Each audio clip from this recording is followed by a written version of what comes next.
Olá, viva! Estamos de volta com Vai Dar Uma Curva. Todas as sextas-feiras, do meio-dia à uma, aqui na Antena Minho, falamos um bocadinho sobre gastronomia, turismo e vinhos. Eu sou o Rafael Oliveira e hoje estamos de volta com a Carta Gastronómica do Minho.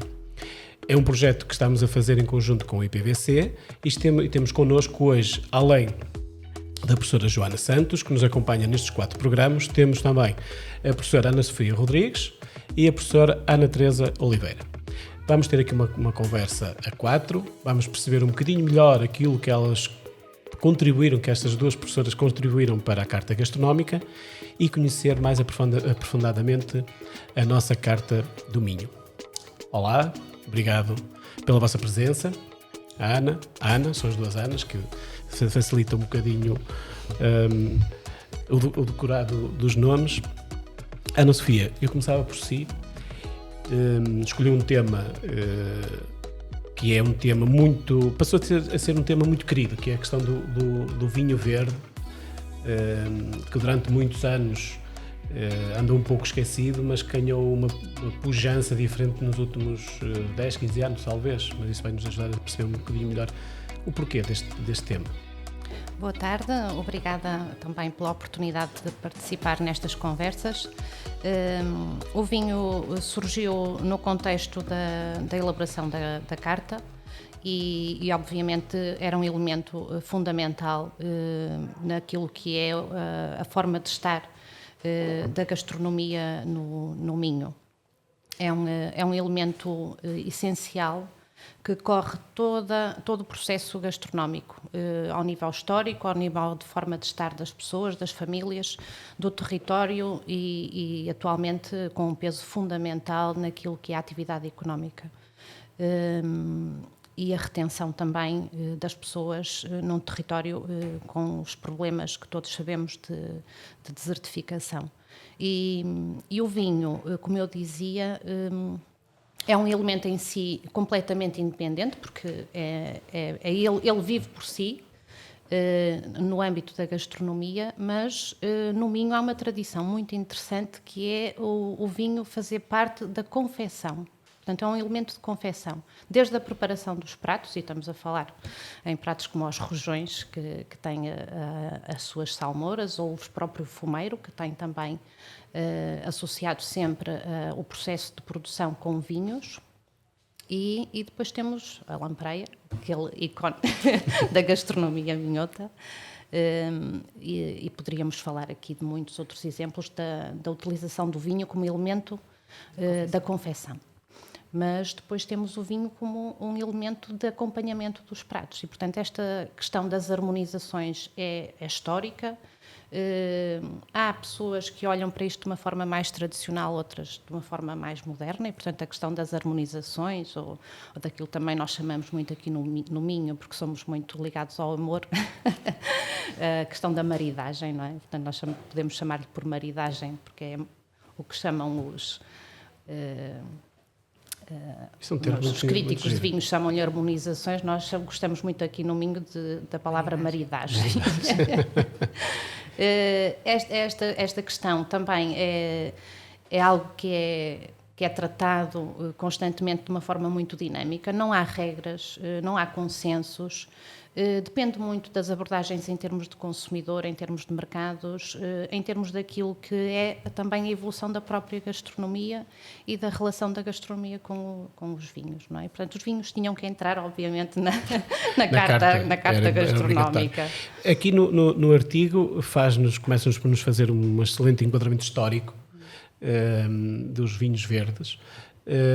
Quer-nos contar um bocadinho como é que surgiu? É da região demarcada mais antiga de Portugal. Como é que surgiu esta ideia de criar uma região demarcada? Sim, a região tem uma história que remonta, podíamos ir até à própria criação das populações aqui na região, porque há vestígios históricos e é também importante referir-se isso, porque em termos de turismo, a própria museologia da região tem investido muito naquilo que são os museus ligados também às questões do vinho. e podemos visitar vários espaços museológicos que fazem referência a essa origem da cultura da vinha aqui na região. Não vou entrar aqui por nós, as pessoas devem visitar, devem ficar a conhecer, tem muito conteúdo ligado a esta área em termos museológicos. Podemos começar desde Monção até Amarante, encontram muitos espaços museológicos que descrevem a origem das tradições da cultura da vinha e da produção do vinho aqui na região. Mas de qualquer forma há alguns momentos-chave, digamos, em termos históricos, naquilo que é a consolidação da produção do vinho em termos de importância económica para a região. E, portanto, há aqui um momento-chave que é aquilo que é a primeira internacionalização dos vinhos verdes, e começa logo através do Porto de Viana, que atualmente é um porto que não tem grande impacto em termos de transações económicas, mas que no século XVI e XVII teve uma importância enorme. A maior parte dos vinhos que nessa altura começaram a ser exportados para o Brasil, principalmente, mas não só, para o norte da Europa também, eram exportados a partir aqui do Porto de Viana. Os barcos que vinham para Viana trazer produtos do norte da Europa depois regressavam com os nossos vinhos, não é? Portanto, traziam o bacalhau e outros produtos. Falo no bacalhau porque, pronto, o bacalhau também tem muita importância gastronómica na região e, portanto, há aqui o bacalhau vinha nos barcos e nós mandávamos vinho.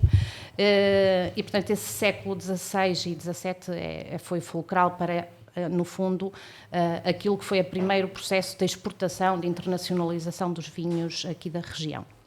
Obviamente que nem havia vinhos de referência, por exemplo, os vinhos ditos vinhos de Monção foram dos primeiros a ganhar essa importância em termos de internacionalização, mas havia os vinhos também da Ribeira Lima, muito importantes, portanto, diria que foram os dois primeiros vinhos, digamos, que em termos de importância de internacionalização se destacaram mais.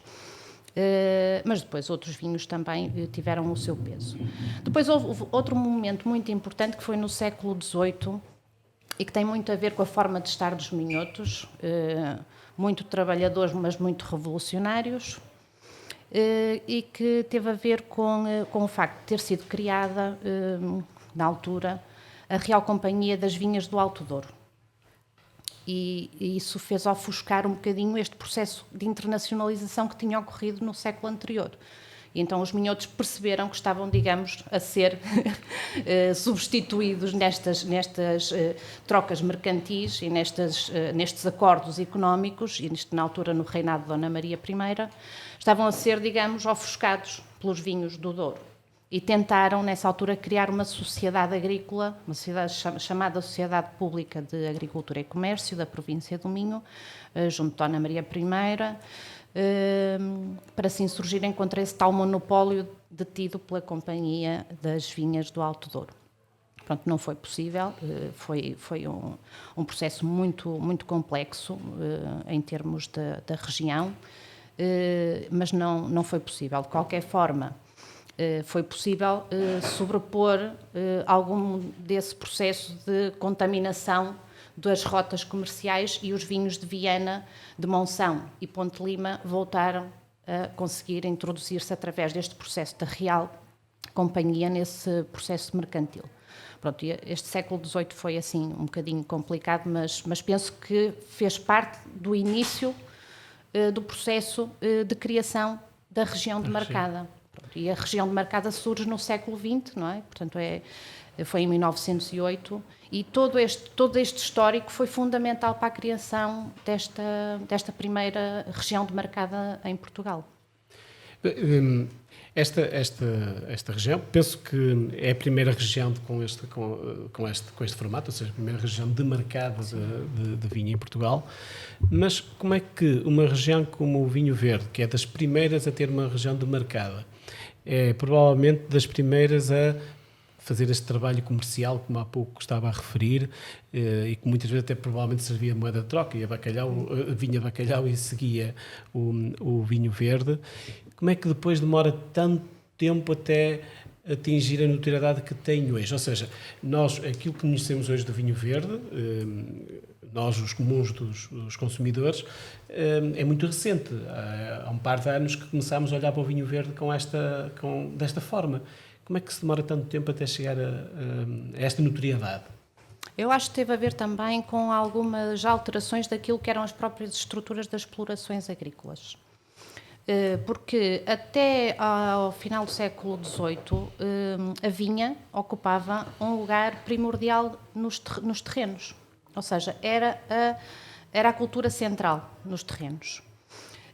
Depois houve uma mudança em termos de paradigma das explorações agrícolas e a vinha passou a ser secundária, ou seja, passou a ocupar as bordaduras dos terrenos e foram introduzidas em termos de produção agrícola outras culturas que passaram a ter um peso económico mais importante e, portanto, a vinha, digamos que foi mesmo encostada às bordas dos terrenos. Tirada por um canto. Exatamente, quase. E, portanto, por isso é que nós ainda vemos alguns vestígios agora de vinhas de bordadura e vinhas do enforcado, que eram as vinhas que cresciam nas árvores, as próprias árvores em bordadura, e a vinha crescia como um secundário. E basicamente o vinho que era produzido era para o consumo do território e maioritariamente para as famílias. Algum consumo em tabernas, aquelas tabernas de vila, e algum também era depois comercializado em pequenos restaurantes, tabernas da cidade de Viana, Braga e Porto. Pouco chegava ao Porto, mas ainda chegava algum. Mas o vinho era secundário, porque o milho e a produção animal ocuparam durante um grande período de tempo, no século XX, aquilo que eram as principais explorações da região do Minho, não é? Portanto, o Minho era conhecido como o celeiro do milho, por alguma razão, e depois por toda a produção agrícola rodava um pouco à volta da produção animal. Sim. E, portanto, esta secundarização da produção fez com que, por um lado, houvesse uma redução em termos daquilo que era o potencial de exportação e de alavancar o vinho do Minho para mercados exteriores, e, por outro lado, porque a produção em bordadura, naquilo que são os sistemas de condução dessa altura, incluindo o enforcado, a qualidade era realmente baixa em relação àquilo que eram os padrões a que o mercado se foi habituando, porque outras regiões foram crescendo, foram melhorando, e a região foi ficando um bocadinho para trás. Portanto, aquilo que tinha sido um grande desenvolvimento da produção e da vinificação acabou por depois, durante esse período, ficar um pouco estagnada. E esses penso que tenham sido as principais razões da perda de alguma velocidade e de notoriedade no mercado dos vinhos verdes, que hoje em dia os dados mostram que está completamente ultrapassado, porque pronto, lá está, são dinâmicas da própria região e daquilo que são as decisões em termos económicas e daquilo que é as decisões ao nível das explorações agrícolas. Atualmente as vinhas passaram novamente para aquilo que consideramos a principal produção ao nível da região. Muito bem. Joana, tu como coordenadora da Carta Gastronómica, e estas conversas, estes programas vão-nos servir também para explorar um bocadinho mais a carta. O vinho verde tem uma importância substancial na elaboração. Exatamente da carta, como a minha colega referiu, a questão aqui da própria confecção, que é uma coisa logo à partida que vai de alguma forma demarcar dos outros territórios, porque o vinho aqui é usado como ingrediente. E depois também a questão aqui desta inversão que houve do território, que foi preocupar-se, deixou de ser um território do milho, do leite, e voltou novamente a ser um território da vinha. Não sei se a Sofia concorda comigo, mas também pode ter acontecido muito naquela altura. Foi Dona Maria, na altura, não concedeu, digamos, real companhia ao território dos vinhos verdes, e exatamente porque também havia aqui alguma competição entre o vinho do verde e o vinho do Douro, não é? Porque realmente o vinho do verde era utilizado como a aguardente vínica do vinho do verde, era utilizada para a manufatura, para a vinificação do vinho do Porto. E se calhar isso também na altura perdeu algum peso económico, e certamente por isso é que também deixou de ter tanto relevo durante algum período. Agora surgem imensas formas e inovação na forma de tentativa de comercialização do vinho verde, não é? Atualmente o vinho verde está a criar novos públicos, para tentar ir ao encontro de novos públicos, está a criar novas formas de comercialização. Estou-me a lembrar de uma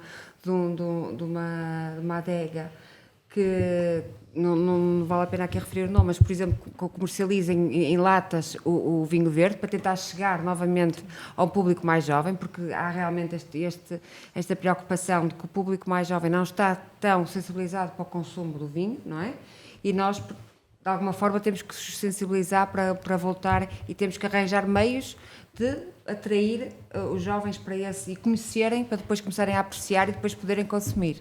Sim. Por isso, criar novos públicos também internamente e externamente. Até porque se nota uma pequena redução, ainda não é preocupante, mas daquilo que era a evolução natural dos consumos nos jovens, em particular num mercado muito importante para a região, que é o mercado dos Estados Unidos, em que se via que havia uma procura por um público jovem. Sim. Dos vinhos verdes, está-se a notar talvez alguma redução que pode implicar exatamente novas abordagens, não é? E que poderá também ter a ver com o facto de a própria região, nestes processos de inovação, terem atenção a alguns aspectos do perfil dos vinhos. A região dos vinhos verdes, em particular algumas sub-regiões, porque a região dos vinhos verdes é muito grande, e isso também lhe dá uma riqueza muito, muito grande, não é? Mas a região dos vinhos verdes tem muitas sub-regiões, portanto ela começou com 5, mas depois entretanto alargou-se a muitas outras. 7, 8, não é? É à volta disso, acho. Pois, neste momento são 8 sub-regiões. 8, exatamente. Mas começou com 5. Começou com 5. E a diversidade é muito grande, porque estamos a falar em regiões mais de clima continental, de interior, mais atlântico, já temos algumas sub-regiões mais encostadas depois ao Douro, não é? Portanto, há aqui uma diversidade muito grande. Mas tendencialmente toda a região, e tem a ver com a inovação e com todas as melhorias que têm sido feitas em termos de produção, o teor alcoólico dos vinhos tem vindo a aumentar. Há alguma razão técnica para isso acontecer? Tem a ver com a própria qualidade das vinhas, primeiro porque tem havido um investimento muito forte no melhoramento dos clones das videiras e dos porta-enxertos, porque a vinha tem vindo a diminuir em termos de altura, portanto há pouco a falar no enforcado, que eram vinhas com vários metros de altura, não é?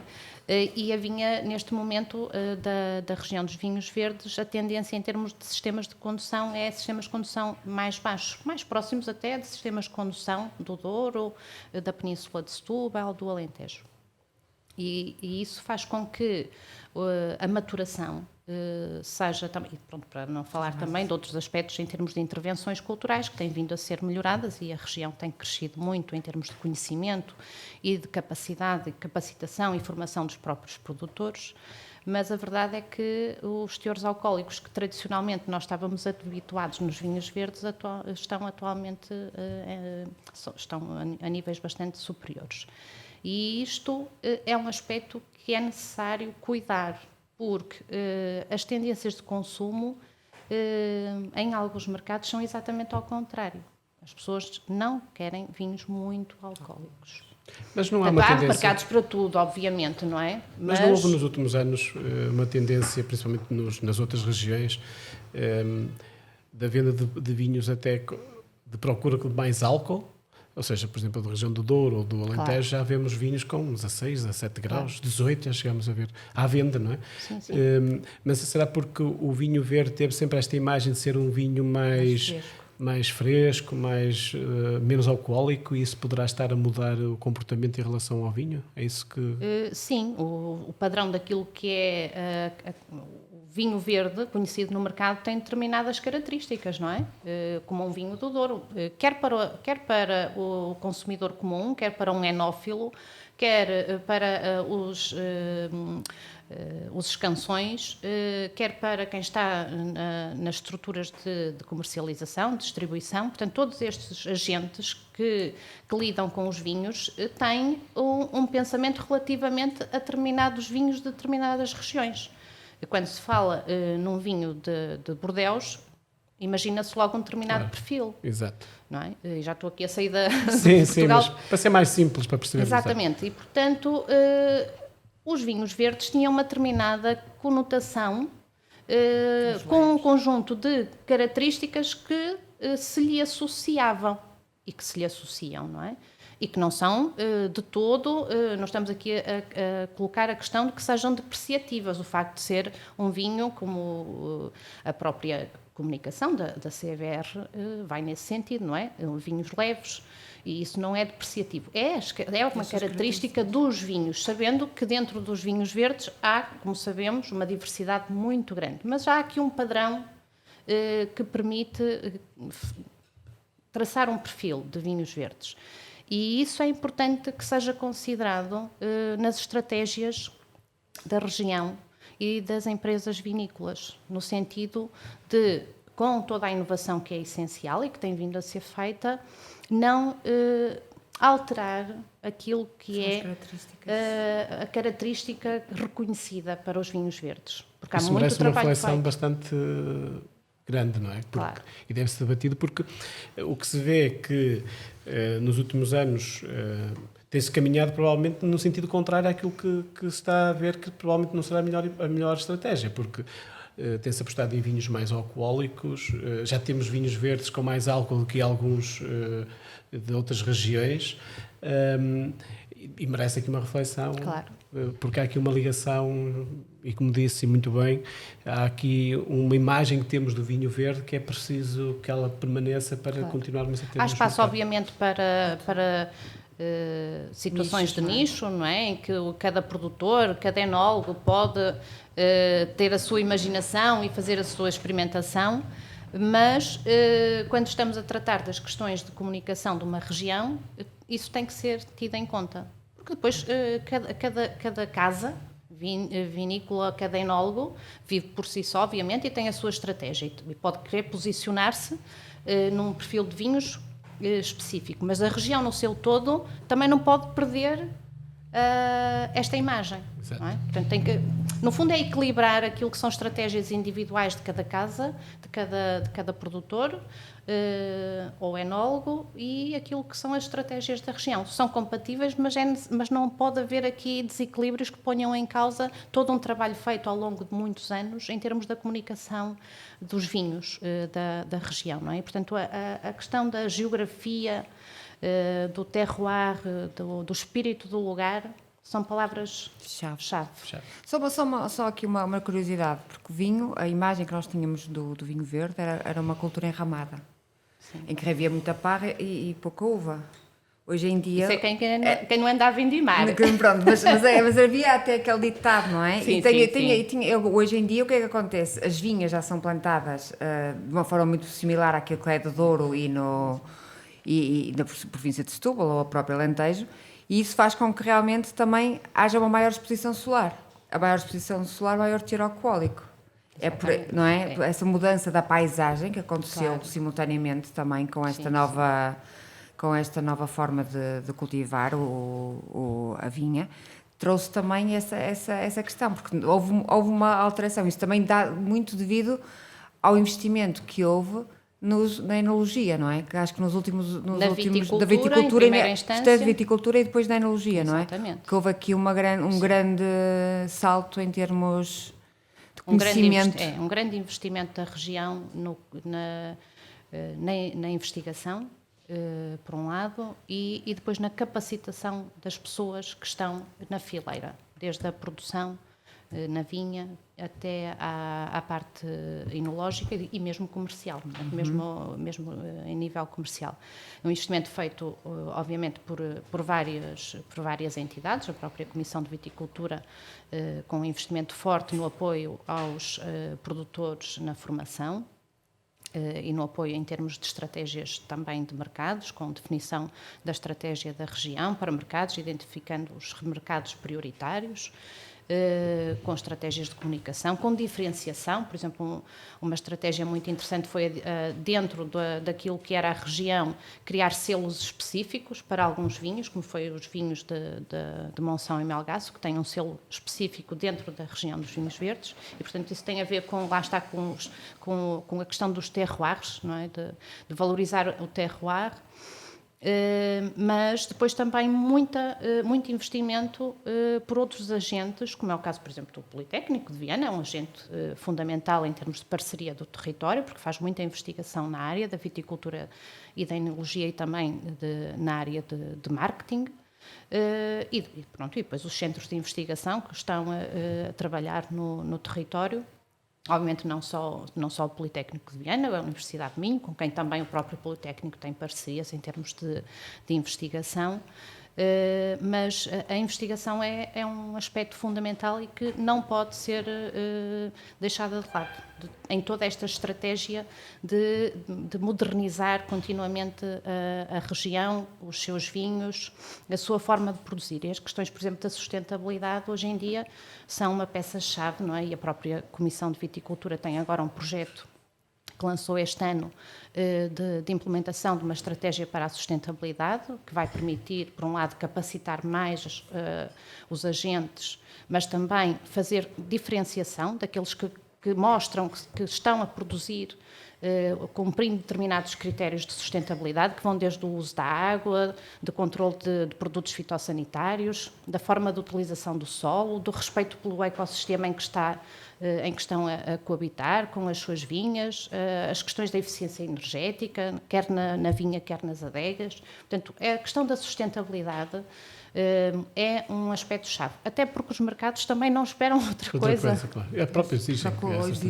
Exatamente. Deixa-me só mudar aqui um bocadinho de assunto, vou falar agora um bocadinho com a Ana Teresa. Ana, a região do Minho nesta região é identificado uma série de rituais à volta da gastronomia, à volta do vinho. Nós temos as festas que envolviam as vindimas, as festas que envolvem a matança do porco, as festas que envolvem...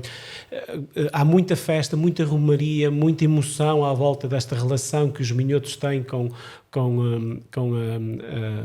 a sua gastronomia. E há pouco a Sofia estava a falar do território. Nós temos sempre tendência, quando falamos de gastronomia e de vinhos, falar desta antiga província que era entre Douro e Minho, ou seja, daqui até ao Douro nós temos muito esta ligação que se sobrepõe até ao próprio Minho.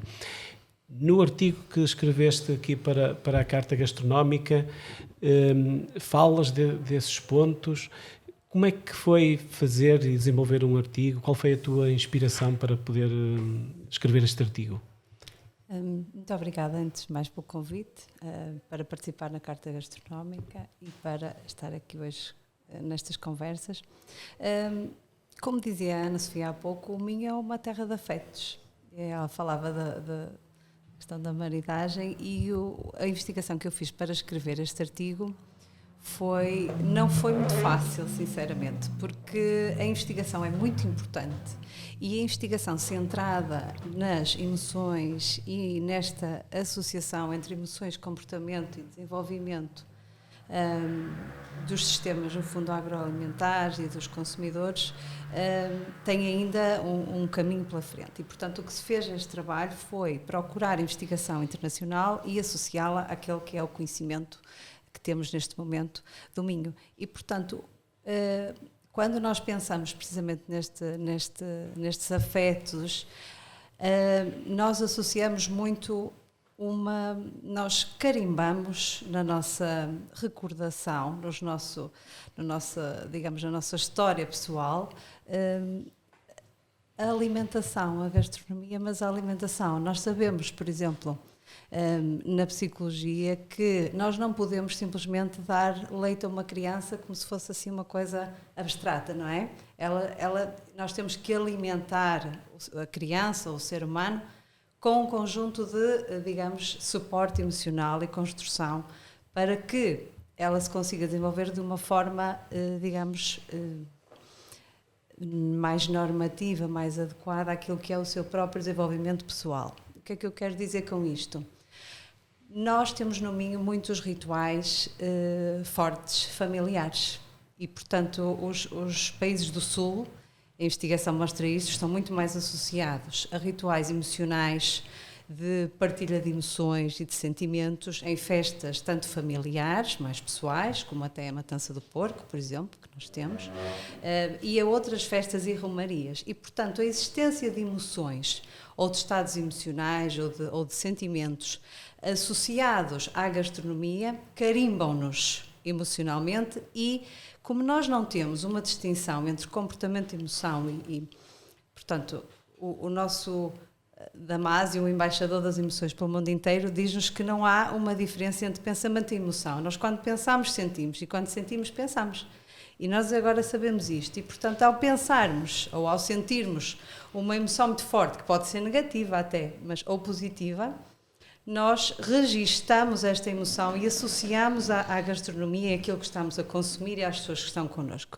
E, portanto, no Minho isto é muito vincado. Este artigo procurou, ainda numa fase exploratória, demonstrar que os padrões no fundo, familiares e sociais que nós temos no Minho são ecossistemas importantíssimos de exploração naquilo que são os consumidores, naquilo que eles gostam e é importante quererem consumir. Ou seja, nós sabemos que atualmente há uma distinção entre aquele que é o padrão histórico de comportamento, ou perfil individual do consumidor, do produtor e do preparador de alimentos do Minho. Nós sabemos que nós tínhamos um padrão de preparadores associados a um perfil feminino, rural, eram habitualmente as mulheres que tinham um processo de manufatura muito longo das refeições, mas lá está associado a um elemento de carinho e de apego à família, era uma forma quase de entrega e de afeto também. E nós, estudando agora os perfis sociodemográficos dos consumidores atuais do Minho, e isto é uma evolução que está a acontecer em toda a Europa, o consumidor de comida tradicional é muito diferente neste momento. Já são homens e mulheres, o preparador já são homens e já são mulheres, que continuam a associar as emoções ao ato de preparação, têm grande preocupação com a aquisição do alimento e entram num processo de inovação gastronómica. Portanto, pegam naquilo que receberam das suas mães e avós e produzem, consomem, preparam refeições inspiradas nestas emoções.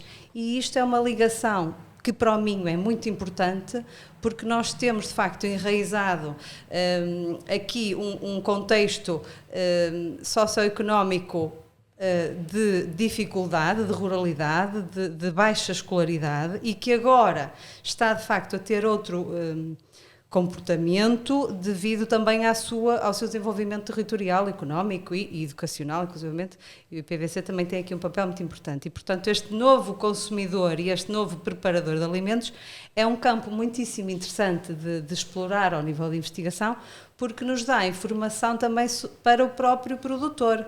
O consumidor também está atento à forma como o produtor produz o seu alimento.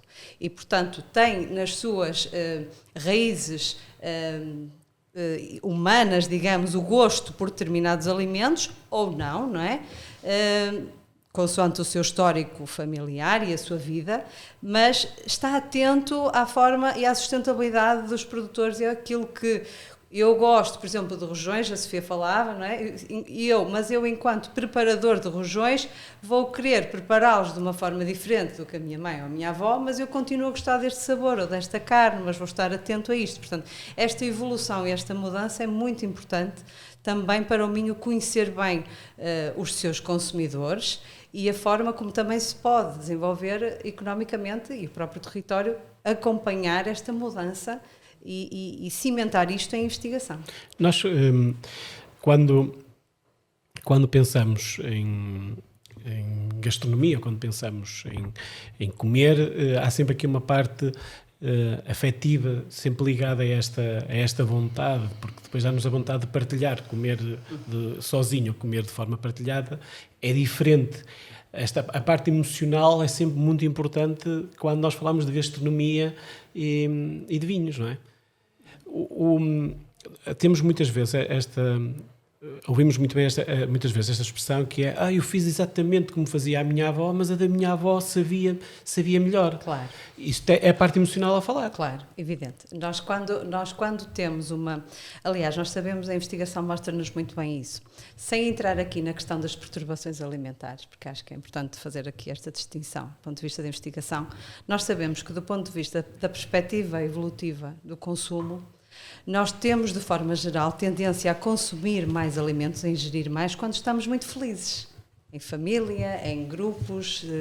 E quando estamos felizes, relaxados, confortáveis, comemos mais. Porque, do ponto de vista evolutivo, o comportamento humano dizia-nos que quando nós estamos ansiosos e estressados, temos que nos mexer, não podemos comer muito, temos muito a fazer. E, portanto, quando nós estamos tranquilos, felizes, relaxados, temos tendência a comer mais. E temos tendência a comer mais de uma forma saudável, não é? Estar mais tranquilamente a ingerir os nossos alimentos e, como eu dizia há pouco, isto é um carimbo. Quando nós temos a criança, o jovem, o adulto, um momento particularmente feliz com a avó, com o pai, com a mãe, que com carinho também preparou aquela refeição, que para outra pessoa se calhar até vai provar e não vai gostar nada, porque até nem tem nada a ver com o que ela gosta, mas como é a mãe, o pai, já provaram aquilo várias vezes e é um comportamento de afeto associado a um contexto seguro, nós automaticamente desenvolvemos uma determinada ligação àquele momento. E o contrário também pode acontecer, não é? Portanto, também chamam-se isso incidentes críticos, não é? Há momentos que nós podemos não gostar de determinada situação, ficar até chocados e portanto, desenvolvemos um comportamento alimentar diferente.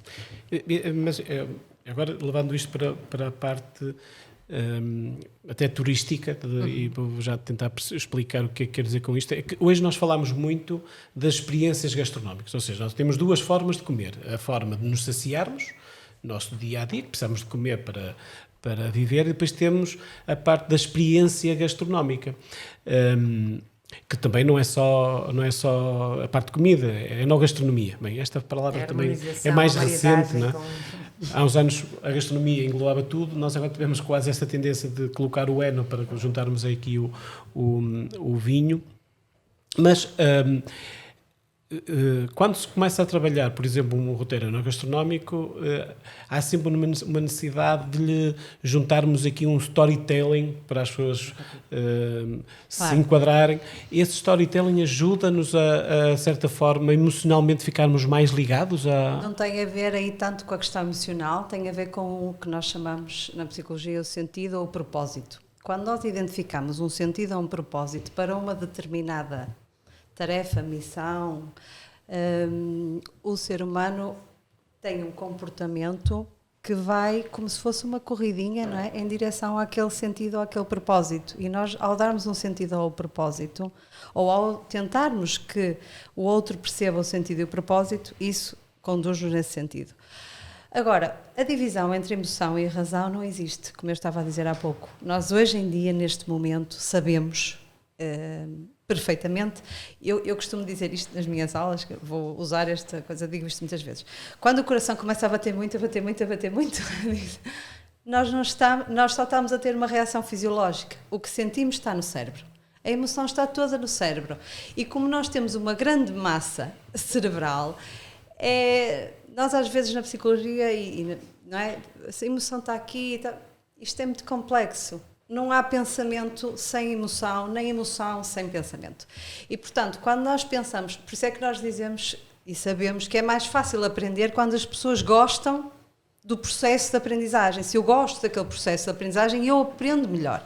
Se eu gosto, se eu vou jantar com amigos e já vou, digamos, ou é criado um contexto de afetos mais positivos, a comida vai estar espetacular, nem que seja só uma coisa banal. E, portanto, este contexto, que é muito poderoso do ponto de vista cognitivo e emocional, é fulcral ser investigado e ser trabalhado, porque também traz experiências de bem-estar e de qualidade para as pessoas, não é? E, portanto, pensando em termos turísticos, é um bocadinho diferente, mas há aqui sempre nós não podemos separar emoção e razão, isto é impossível. Nós podemos pensar nele como um global, não é? E trabalhar a partir daí. Muito bem. Bem, vamos aproveitar. Eu também gostava de contribuir. Mas podemos fazer só depois de um pequeno intervalo, bem, pode muito ser? Bem, pode ser. Senão depois ficamos aqui que a conversa começa aqui a encaixar, já estávamos com 40 minutos. Vamos aproveitar aquilo que a professora Ana Teresa estava a dizer e vamos conhecer aqui um espaço ou outro para podermos partilhar uns petiscos e um bom vinho verde. E voltamos já a seguir. Até já.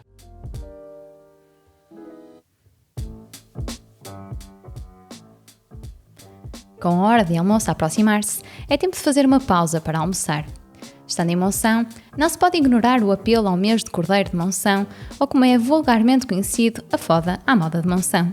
É nada mais, nada menos do que um prato de cordeiro em forno a lenha, servido com arroz, também ele no forno, que lhe dá um sabor diferenciador. Passe por Monção e prove esta iguaria com presença assídua em todas as emendas dos restaurantes. Aproveite e fique a conhecer a história deste prato típico do Alto Minho.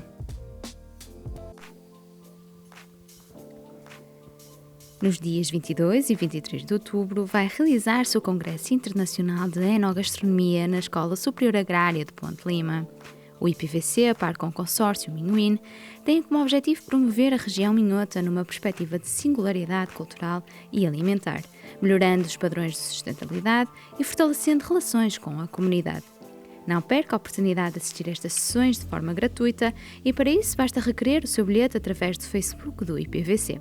Se não conseguir estar presente, pode sempre assistir em direto na mesma rede social.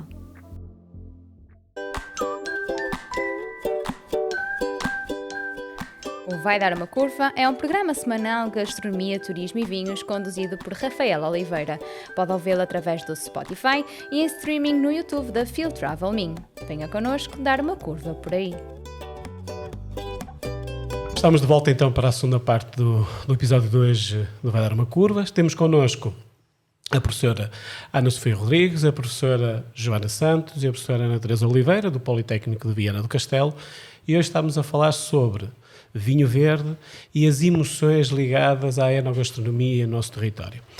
Terminamos aqui a primeira parte com toda a gente com muita vontade de participar. Ana Sofia, queria dizer aqui qualquer coisa quando a Ana Teresa acabou de fazer a intervenção. Tem a ver com a questão da ligação destes eventos que fomos falando e das experiências àquilo que é o espírito do território. Ou seja, a questão das emoções é muito, digamos, ligação emocional ao território e aquilo que é a história de vida das pessoas que vivem nestes territórios. E aquilo que eu considero que, em termos de turismo, é fundamental não se cair no erro de tentar adaptar eventos enogastronómicos, experiências que vêm de outros territórios e no fundo, colá-los ao nosso. Adaptá-los ao nosso, não é? Porque não quer dizer que, em termos de logística e de pensar um evento, obviamente que se aprende sempre, não é? Mas o que acontece em Napa Valley, ou o que acontece na África do Sul, ou o que acontece em Mendonça, ou em Bordeaux, ou o que seja, não é a mesma coisa, porque o espírito do lugar, as pessoas que estão nestes territórios, é que fazem a experiência, não é? Portanto, estas particularidades, esta tipicidade, como lhe quisermos chamar, é que dá o caráter singular e intransmissível. A festa da Vindima tem-se perdido um bocado porque também as coisas tornam-se mais profissionalizadas. É verdade que em algumas colheitas ainda se tenta criar esse espírito. Mas parece-me, há uns tempos não, foi no primeiro episódio do Vai Dar uma Curva, foi gravado com o Luís Pedro Martins, presidente do Turismo Porto e Norte, e falámos um bocadinho sobre a enogastronomia e do pulo que deve ser dado, principalmente na região do Minho, que toda a gente... Sim, e a criação da rota, esta recente rota dos vinhos e do enoturismo. É muito importante, não é? E não só para o Minho, porque eu acho que foi uma estratégia excelente transformar numa maior escala rotas que já existiam e transformar isto numa rota que não é só dos vinhos verdes, mas também é Trás-os-Montes, Douro e Távora Barosa, não é? Sim, exatamente. E isto é fundamental. Até porque depois, de uma vez por todas, colocamos os vinhos todos ao mesmo patamar, mas isso é uma parte que eu ainda gostava de ir mais à frente. E mesmo, ainda recuando agora um bocadinho àquilo que estava aqui, queria lhe perguntar, que ele falava lá que era necessário que houvesse, dizia-me na altura o Luís Pedro, que era necessário que houvesse mais envolvimento ao longo do ano, ou seja, nós nos esperássemos... Dessanzonalizar. Exatamente. E que houvesse também, paralelamente a isso, mais festa à volta do vinho. Que nós, apesar de termos esta ligação emocional à região, de nós sabermos que o vinho representa muitas vezes festa, partilha, as vindimas eram um momento de festa da família, mas depois nós não estamos a conseguir transformar isto numa experiência que possa ser partilhada. Ou seja, nós estamos provavelmente a correr aquele risco que estava há pouco a dizer. Estamos a importar algumas ideias, mas não estamos a aproveitar aquilo que nós já fizemos no passado e transformar isso numa experiência. Provavelmente poderá passar por aí, não sei? Sim, eu penso que essas experiências, aliadas ao que é tradicional e ao que é a tipicidade, têm que ser ajustadas também aos perfis de turistas que atualmente chegam à região, incluindo o turismo brasileiro, que é tão importante, não é? Que ainda vem com aquele saudosismo, porque vem, no fundo, procurar raízes. Claro. Não é? E estas raízes são que raízes? São as tradições, as pessoas, o que comiam, porque o brasileiro tem um turismo muito gastronómico, não é? Procura muito a gastronomia, porque lá está, a praia tem eles que chegam. Sim. Mas vem procurar essas raízes, porque tem recordações passadas do que é que se comia, do que é que as avós ou bisavós faziam. E nós estamos a conseguir fazer isso ou acha que ainda temos aqui... Ainda temos muito trabalho a fazer. E os próprios agentes económicos da região que têm evoluído muito, aliás, a própria forma de receber tem evoluído bastante, tem havido um forte investimento e então eu penso que a pandemia foi uma mudança de paradigma, porque os produtores, os viticultores, as casas agrícolas, as adegas, investiram muito nestes últimos 2 anos em infraestruturas, em comunicação, para receber melhor. E penso que foi uma mudança que não vai andar para trás. Houve fortes investimentos em espaços de acolhimento, em comunicação mais virtual, na própria capacidade de chegar diretamente ao consumidor com os produtos e de criar experiências virtuais, mas agora também, voltando já a um nível mais presencial, que vão à procura exatamente dessa experiência, mas de uma experiência não artificial. Porque não se pode artificializar. Nós não podemos querer artificializar um contexto no sentido de o transformar num contexto mais urbano, mais cosmopolita. Até a linguagem. Eu aqui talvez tenha sido um pouco irreverente numa parte que foi escrita para a carta e que tem a ver com o léxico. O léxico ligado aos vinhos tornou-se a determinado momento tão artificializado, tão cosmopolita, que dificilmente as pessoas comuns conseguiam entender. o que é que um crítico de vinhos, ou um enólogo, ou um produtor que nos estava a receber para termos uma experiência boa, relaxada, emocional, ligada àquele espírito daquele lugar. E de repente éramos bombardeados com terminologia, sinónimos que aquilo que eu chamei de enolinguística pseudocosmopolita, que é difícil de entender e não podemos cair nesses erros.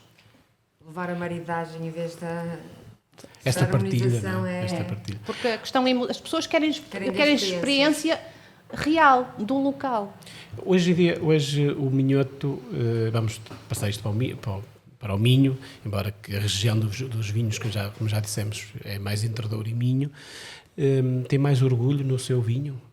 Estamos a conseguir recuperar esse orgulho no vinho verde? Sim, sim. Aliás, vê-se pelo número de produtores que tem vindo a aumentar, pelas áreas de vinha que tem vindo a aumentar consecutivamente, com muitos mais investimentos, com profissionalização dos agentes. Nós temos um nível de profissionalização cada vez maior, com uma forma de organização da própria economia, em que pequenos produtores se estão a associar em estruturas muito mais profissionalizadas, e isso mostra que há vontade, que há orgulho no trabalho que se faz. E depois também se nota que há uma tendência, finalmente, de inversão das faixas etárias de quem está na fileira dos vinhos. Portanto, começa-se a notar muitos mais jovens viticultores, e também muitas pessoas a procurar formação superior, inclusivamente nesta área. Portanto, nós mesmo vemos aqui no Politécnico que quer através dos cursos superiores profissionais, os ditos CSTESPs, cada vez há mais procura de formação superior nas áreas da gestão agrícola, da gestão hoteleira, nas áreas da viticultura e da enologia, e portanto há isso é orgulho, porque é querer pegar num capital da região, querer pegar em vinhas que estavam abandonadas, querer modernizar as explorações, e portanto os jovens estão novamente a voltar àquilo que é o potencial da região. E é clara essa tendência.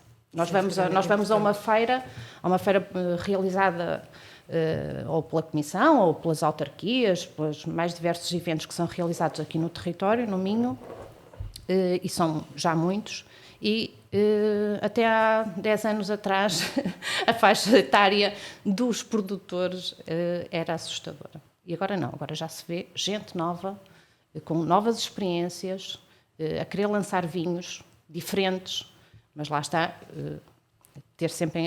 é importante ter sempre em atenção. Isso não vai criar aquele problema que há pouco estava a dizer? Eu penso que não. Penso que aquilo que é a formação dada e aquilo que é a comunicação entre os vários agentes que vai impedir que se deturpe aquilo que é a característica do território e dos seus produtos. Muitos desses jovens que estão a regressar resultam já são os netos, provavelmente, dos produtores. Não sente que há jovens a regressar à terra para este cultivo. Ana, quando falamos de emoções, isto também é uma forma emotiva de pegar em algo que já pertenceu à avó e agora vem pegar de novo nisto. Está aqui uma emoção, algo emotivo à volta desta... E tem a ver com o que estavam a falar, o orgulho voltou, porque pelos vistos provavelmente houve aqui uma parte geracional ou de vida das pessoas, de sofrimento, de pessoas que tiveram que emigrar, difíceis condições de vida, ou outras questões que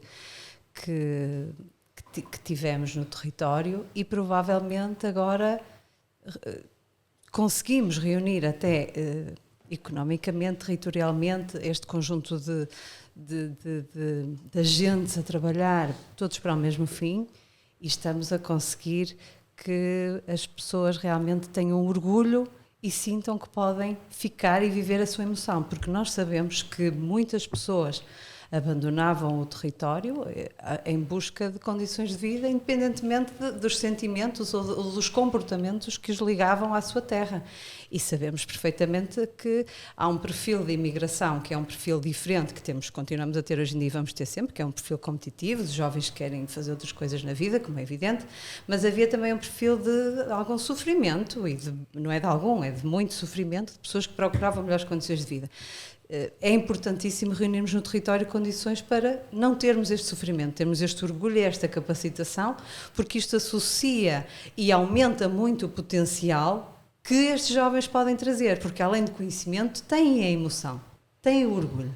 Isso é muito bom. Mas o reconhecimento externo que se começa a ter na região faz também aumentar este orgulho nas pessoas. Evidente, e esta capacitação, nesta formação, e os jovens perceberem isto mesmo, e que há estruturas de suporte que estão ligadas e que estamos todos a caminhar no mesmo sentido, ajuda a desenvolver um caminho profissional, a desenvolver um emprego com mais qualidade do que tínhamos provavelmente há uns anos atrás, e provavelmente havia este problema que falava a Ana Sofia de termos já produtores muito envelhecidos, porque houve ali provavelmente uma faixa etária que saiu. E, portanto, isto é excelente termos estes indicadores que nos começam a trazer mais energia à competitividade económica do próprio Minho, não é? Jana, querias há pouco dizer alguma coisa? Eu estava a falar do conceito da comida conforto, não é? Comfort food, não é? Que se nós olharmos para o nosso receituário, nós temos o nosso tipo de receita, é uma receita extremamente... para já com alguns ingredientes que é difícil passar a mensagem para o público estrangeiro que podem ser comidos, não é? Porque nós sabemos que existem aqui algumas restrições que normalmente as pessoas, quando vêm de fora, não gostam de comer determinado tipo, nem as tripas, nem o sangue. Nós temos aqui uma dificuldade de fazer passar a mensagem que, embora nós numa sociedade de economia circular, nós aproveitamos tudo, estamos não é? Mais sustentáveis é possível, não é? Nós temos uma alimentação, uma riqueza de receituário em termos de basta ver o porco, nós tudo. Aproveitamos tudo do porco, não há nada que se deite fora, não é? Mas sabemos que temos alguma dificuldade em passar esta mensagem de que cada vez mais difícil. Cada vez é mais difícil, porque exatamente o paradigma da alimentação das pessoas que nos visitam foge muito disto que aquilo que nós estamos habituados. Como é que nós trabalhamos isso? Como é que podemos trabalhar esta questão de... Para nós é difícil chegarmos, como o Rafael teve essa experiência, não é? Da utilização do sangue nos concursos europeus de gastronomia. A utilização do sangue perde-se... Não se consegue convencer as pessoas que aquele prato é tão bom. Nós tivemos melhor, essa experiência. E até podem gostar, não é? Nós já vimos isso quando foi na Grécia há 2 anos, com a final do European Young Chef Awards, que está cá no Minho, agora no próximo mês de novembro, mas há 2 anos, a última vez que se realizou foi na Grécia, e o prato que levámos foi o arroz sarrabulho, reinterpretado por um jovem chefe, em que nas provas orgânica no primeiro dia é feita da forma tradicional, em toda a gente prova, toda a gente come e partilha do mesmo prato. Não sei se agora vai continuar a ser assim, mas depois no segundo dia há aqui uma reinterpretação do prato. Mas o que é verdade é que toda a gente adorou, toda a gente estava com a expectativa de comer algo que tinha sangue, porque só havia ali só os romenos que tinham ali alguma... Ainda tinham este tipo de gastronomia ativo, mas pouco, e toda a gente adorou, só que depois para a avaliação, isto, com as novas tendências, há sempre as pessoas, mas usam o sangue, cria aqui... Estas dificuldades. Mas gostava de dar um contributo relativamente a isso, muito rápido. Nós temos isso identificado no artigo e nós chamamos a isso o etnocentrismo do consumidor. Não sei dar uma resposta à pergunta da Joana, mas aquilo que eu sei é que o etnocentrismo, ou seja, a associação de determinados produtos específicos a determinadas receitas, são uma mais-valia. Segundo o perfil que então temos que está identificado, isso, Ana. Vender melhor, o consumidor está a consumir. o consumidor tradicional, neste momento, que tem meia idade e que adapta e renova pratos, se pensarmos nos nossos consumidores, eles continuam a consumir, se conhecerem este produto. Pensando no termos de turismo, que eu não falo aqui no trabalho sobre turismo, provavelmente, como dizia a Sofia, se nós não alargarmos e destruirmos o etnocentrismo, pode ser válido para determinados públicos, mas pode não ser válido para outros. Isto é um risco e uma decisão que quem está à frente vai ter que tomar. Muito bem. Para terminar, que estamos mesmo no final do nosso programa, a Sofia, além de trabalhar no Politécnico, é também produtora de vinho, não é? Sim. Provavelmente inspirada naquela frase do Pessoa que boa é a vida, mas melhor é o vinho. Sofia, do ponto de vista de produtora de um belo alvarinho, o que é que nos falta no território principalmente para o enoturismo dar aqui um salto de facto? Porque há muitos anos que falamos no potencial que é o enoturismo para a região, mas ainda continua a ser um potencial. É isso? O que é que nos falta? Eu acho que já é mais que potencial. Já há muitas evidências de que o território está a ser capaz de atrair turistas. E isso resulta também de muitas políticas da própria região Porto e Norte, com as comissões e depois com os agentes mais locais. Mas, por exemplo, a rota que foi criada é uma forma clara de levar os turistas a sair do centro do Porto, não é? Porque nós sabíamos que a grande massa turística acabava por se concentrar no Porto quando chegava pelas várias vias, fosse por mar ou fosse por ar. E isso está a notar-se. A pandemia também trouxe, e pronto, já há pouco falei na pandemia, mas é isto mesmo, os grandes desafios trazem grandes oportunidades, não é? E a pandemia mostrou que a região, a parte mais interior da região, não é? Este turismo mais rural, é capaz de dar resposta à procura, porque houve um aumento muito grande da procura durante estes 2 anos relativamente... Principalmente os territórios de baixa densidade. De baixa densidade, não é? E isso mostra que não é já só potencial. Há evidências claras de que a região está a responder aos desafios turísticos. E nesta componente a questão da gastronomia e do vinho são 2 peças fundamentais neste puzzle do turismo da região, não é? Agora, ainda há muito a fazer. É necessário continuar a apostar fortemente na capacitação dos agentes, em termos da capacidade de responder aos aspectos de recepção das pessoas e de comunicação. Ainda há necessidade de investir na formação das pessoas que trabalham nas empresas vitivinícolas. Portanto, há muita necessidade nisso. Tem-se feito muito, mas ainda falta muito por fazer. É necessário que as próprias empresas vitivinícolas percebam que a sustentabilidade é uma peça-chave naquilo que é a sua estratégia. Sustentabilidade nas mais diversas perspectivas da sustentabilidade, não só a sustentabilidade ambiental, daquilo que fomos falando, da questão da utilização dos recursos, da água, do solo, não só isso, a sustentabilidade social. E este plano de recuperação e resiliência tem como um dos pilares essenciais a questão da qualidade do emprego. E não vamos escamotear. O emprego rural, o emprego agrícola, ainda tem um longo caminho a fazer. Porque nós estamos a falar aqui num perfil de profissionais que se foi capacitando, enólogos, engenheiros agrícolas, gestores hoteleiros, pessoas formadas na área de turismo, na área da gestão, mas depois temos uma massa de mão de obra